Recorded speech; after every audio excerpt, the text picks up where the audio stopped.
परिवार के लोग बैठे। एक बार मेरे साथ बोलिए, भारत माता की जय, भारत माता की जय। धन्यवाद। आज वार्ड नंबर 12 में मेरे अभिभावक श्रीमान संजय गोयल जी और जिनके आवास पे मैं सौभाग्यशाली उस घर को मानता हूं कि जहां पहली बार कदम रखी और पहली बार ही कोई बात कही गई और अक्षर से उसका पालन हो रहा है। सेवानिवृत्त हमारे डीएफओ साहब आदरणीय बाबूराम जी बाबू जी,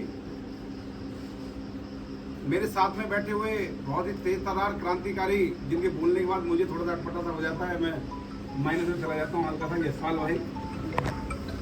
एवीपी के हमारे नौजवान मेरे साथ चुनाव लड़े, आशीष भाई, मेरे पिताजी श्री राजेंद्र कुमार शर्मा जी, आदरणीय डॉक्टर साहब डॉक्टर विनय जी, अब मैं यादव जी का नाम लूँ, हरपाल जी भाई का नाम लूँ, उधर इसका प्रदीप भाई का नाम लूँ, सिंह साहब का नाम लूँ, रावत जी का नाम लूँ, उधर गुरु जी का नाम लूँ, और रवि भाई पर किसी का नाम छूट जाए या गोयल साहब किसी का नाम छूट जाए, चौहाटा बाबू जी कहेंगे बाद में कि मेरा नाम को छोड़ दिया, संजीव जी गुरु जी कहेंगे मेरा नाम छोड़ दिया, बब्बू भाई कहेंगे मेरा नाम छोड़ दिया, हेमू भाई कहेंगे मेरा नाम छोड़ दिया, तो सत्येंद्र भाई मैं किसी का नाम ही नहीं लेता। मैं सबको एक माला में पिरोते हुए चेयर पे खड़े हुए बैठे हुए चेयर पे बैठे हुए सभी चेयरमैनों को और धरती पे खड़े हुए सभी जमींदारों को नमस्कार करता हूँ। मैं इतना सिर्फ कहूँगा कि यशपाल भाई ने बहुत ही जिम्मेदारी से और बहुत आत्मीयता से, आशीष भाई ने भी और आप लोगों ने भी ये मान दिया है, मान दिया है। मेरे माता पिता सदैव पूजा पाठ करते हैं और राजनीतिक क्षेत्र में बढ़ने की कला या कोई भी जो जिम्मेदारी होती है वो आपकी कल से ही आती है। मैं उनके सामने बोलते थोड़ा नर्वस रहता हूँ, लेकिन अब मैं थोड़ा सीख गया हूँ, क्योंकि पिताजी की बातें कई बार तारीफ करते सुनी मैंने तो मैं बोल लेता हूँ। तो आपका आशीर्वाद है और मेरे ईश्वर का, और ईश्वर जो आपके मन में और आपके रूप में जो मेरे सामने बैठा हुआ है, उन सबको नमस्कार करते हुए सिर्फ बड़ी जिम्मेदारी से एक बात करता हूँ। चुनाव हुआ, चुनाव का रिजल्ट बहुत ही खराब है। दो रास्ते थे मेरे सामने। कहते हैं कि मानव के अंदर दो व्यक्ति रहते हैं। अभी बाहर खड़ी हुई किसी कार को अगर मैं संजीव जी गुरु जी किसी बच्चे से कहूं कि इसको उठा के फेंक दो, तो क्या वो उठा के फेंक पाएगा? आदमी कहेगा यार भाई साहब दिमाग खराब हो गया आपको, उसे कार उसे कहाँ उठेगी। लेकिन मैं आपसे कहूं कि आपके अंदर, आपके उस कार के टायर के नीचे आपके बेटे का पांव दबा हुआ है, तो मुझे बताओ यहाँ बैठा हुआ कौन सा शख्स ताकत नहीं लगाएगा उस कार को उठाने की? कोई है क्या? अगर हम आपसे कहें कि किसी कमरे के अंदर जाइए, आग लगी हुई है अंदर, और घुस जाइए, आप कहोगे रवि भाई, गौरव से कहेंगे कि यार मैं पागल नहीं हूं, मैं क्यों जाऊं? लेकिन रवि भाई को पता चले कि इनके परिवार का, या ईश्वर ना करे किसी जिम्मेदार व्यक्ति के परिवार का कोई छोटा सा बालक जो बाहर निकल के नहीं आ सकता, वो अंदर जल सकता है और वो बाहर निकल के नहीं आ सकता, और आग लगी हुई है, तो क्या हम लोग अंदर जाएंगे कि नहीं जाएंगे?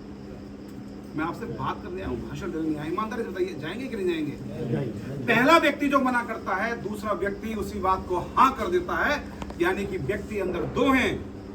या तो मैं घर बैठ जाता, या मैंने कसम खाई कि जब मैं पूरे देश में आसाम, बंगाल, दिल्ली, उत्तराखंड, उत्तर प्रदेश, भीमताल, लाल कुआं वहां लग जगा सकता हूं। तो ये परिवार की जिम्मेदारी है कि जितने लोगों ने मुझ पे विश्वास किया उनका भी धन्यवाद, और जो कहीं चूक गए, मेरी गलती है कि मैं उनके पीछे नहीं आ पाया, उनको अपना नहीं बना पाया।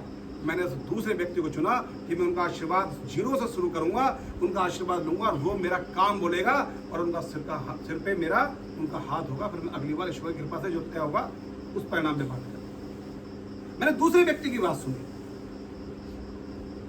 पुष्कर सिंह धामी जी, जो उत्तराखंड के लोकप्रिय नेता, कल युवाओं में उनकी, कल तक आलोचना हो रही थी, आज वो युवा उनकी जय जयकार कर रहे हैं, क्योंकि वो कहते हैं मैं सबका साथ, सबके विकास के परिभाषा का साथ, युवाओं के मन की आवाज सुनता हूं। हेमू भाई तो उनके बहुत बड़े फैन हैं।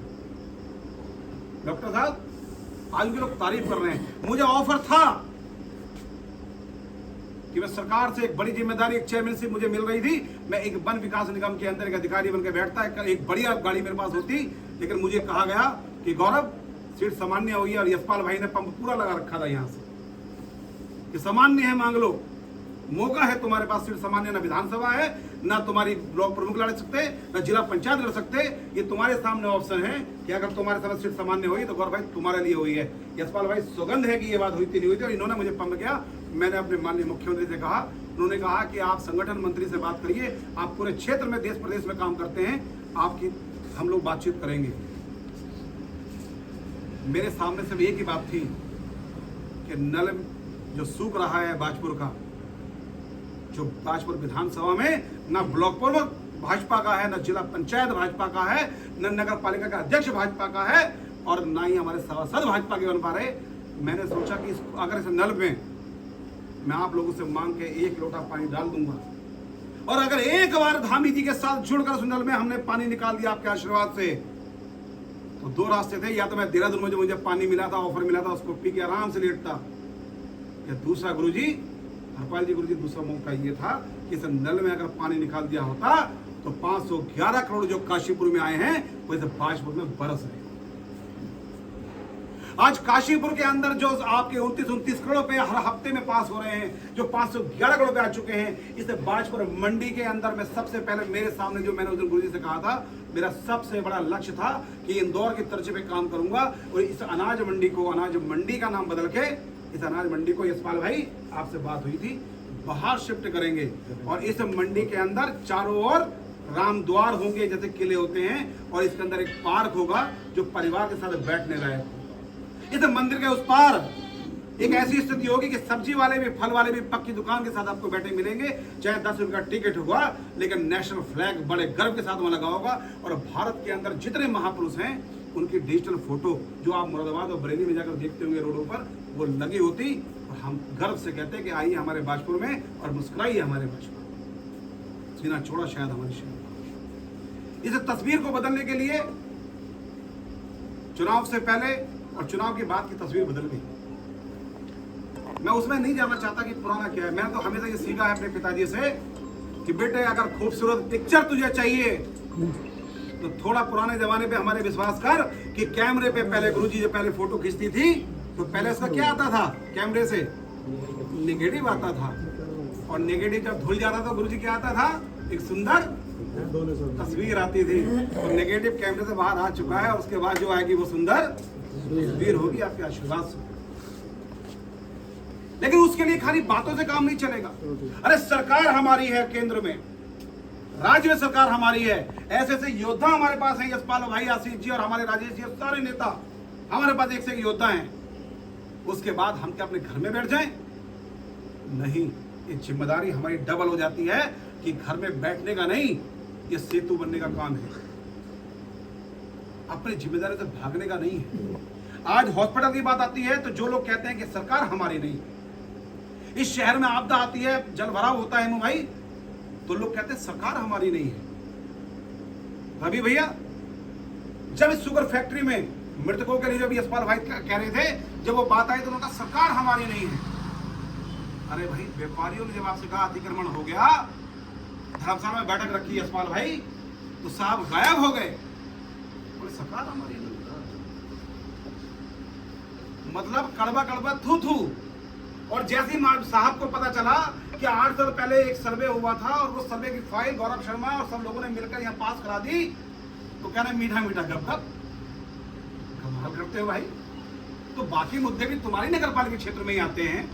अरे मैं तो कहता हूं कि रेस करिए काम उन्नति का, आप मुझसे संघर्ष मत करिए, लेकिन आप सफलता के परिणाम को अगर पाना चाहते हैं तो मेरे साथ कंपटीशन करिए, मेरी पार्टी के योद्धाओं के साथ कंपटीशन करिए, इस शहर में जिंदा विकास को तय करने का। ये मुर्दा विकास मत करिए, बातों में मत करिए, कार्यों में मत करिए। आपने पत्राचार करा हो तो दिखाइए। मैं आपके दावे के डंके की चोट में कहता हूं कि जितने लोग बैठे हैं आपको मिले तो उनसे कहिए दिखाइए पत्राचार। ये सम्मानित लोग बैठे हैं, मैं ऐसे लोगों से बात नहीं कर रहा हूं जो अपना अधिकार लेना ना जानते हो। आप पूछिए उनसे, उन्होंने सरकार से कब बात करी। आप अगर बात करते हैं तो अच्छी बात है, और विषय पर भी आप बात करिए। लेकिन मैं गौरव शर्मा आपसे पूरे अधिकार से एक बात कहता हूं, आपको सुभाष नगर में मेरे कार्यालय में आने के लिए किसी भी राज दरबारी की आवश्यकता नहीं है, किसी को कहने की आवश्यकता नहीं है। मेरे अभिभावक हैं आप लोग, आप मुझे पहले जानते हैं, चौड़ तक बैठे हैं, गुरुजी जानते हैं, आप लोग जानते हैं, सब लोग जानते हैं। इनके तो मैं वहाँ हरिद्वार तक गया हूँ परिवार में बैठने के लिए, सब जगह तक। आप सभी लोग मेरे परिवार के लोग, आप तो घर आते रहे हैं, सिंह साहब पीछे बैठे पड़े हैं। वो रावत जी ने खाने खाया, अलग बात है कि ढाबे पे खा लेंगे, लेकिन सिंह साहब से पूछिए, आते रहे हैं सब। रवि भाई ये तो पुराने से हमें नई नई बातें सुनाते रहते हैं, लक्सर भी मिले थे एक बार, याद है कि नहीं? तो परिवारी लोग हैं हम लोग। मैं चुनाव में भी कहता था, मैं आज भी कह रहा हूँ कि अगर आपने कोई बात कही तो आपकी बात नीचे नहीं होने दूंगा और आपकी नजर नीचे नहीं होने दूंगा। बस शर्त है कि देश के प्रधानमंत्री और श्री नरेंद्र मोदी जी की तरह जो ये काम सतत नीचे तक होता हुआ आ रहा है, जो पुष्कर सिंह धामी जी की सरकार नीचे तक काम करती आ रही है, उसमें बातों में नहीं फंसना। अगर कोई माइकल लाल कहता है कि गौरव शर्मा की गलती है, तो मैं दावा करता हूं आपसे और आपके चरणों को देख के कहता हूं कि उससे कहना गौरव शर्मा लाख बुरा है, तो सबूत ला, मैं गौरव शर्मा को यही ला के खड़ा दूं। आपकी बात नीचे नहीं होने दूंगा कहीं से कहीं तक। इस चुनाव में जो मैंने झेला है, मैं अपने पिता के सामने कहता हूं, वो अपने पिता के सामने, अपने परिवार के सामने खड़े होकर कह दें, मंदिर में खड़े होकर कह दें और दिखाकर कह दें, तो मैं जिंदगी में जो कहेंगे वो हार जाऊंगा, जिस शर्त में कहूंगा वो हार जाऊंगा। आप लोगों की बात नीचे नहीं होने दूंगा। बस शर्त है कि सोशल मीडिया पे नहीं, फुकरीपंथी वाली बातें नहीं, ठोक कर बात करिए, काम में मेरे साथ में कंपटीशन करिए, और कोई बात अगर है तो मेरे मुंह पर आकर कहिए, मैं आपकी बात नीचे होने दूं तो बिल्कुल आपको अधिकार है कि आप समाज में रहने वाले किसी भी व्यक्ति के पास जाकर कहिए कि गौरव शर्मा से हमने ये बात कही और गौरव शर्मा ने हमसे ये बात कही।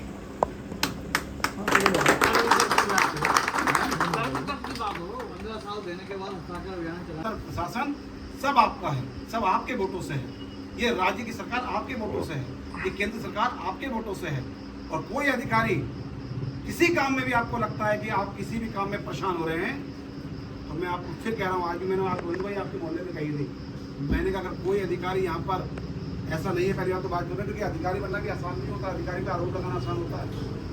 ये सब बैठे हैं, सब लोग बैठे हैं, आप लोग सम्मानित परिवार के लोग हैं, मैं भी अधिकारी का बेटा हूँ। देखो अधिकारी अपनी काबिलियत से पूछता है, वो वहाँ का शासन और प्रशासन को चलाने के लिए सरकार में बैठा हुआ आपका नेतृत्व तय करता है, वहाँ के जिम्मेदार नागरिक तय करते हैं और वहाँ के सरकार तय करती है कि शासन प्रशासन कैसा चलेगा। हमारी सरकार में जो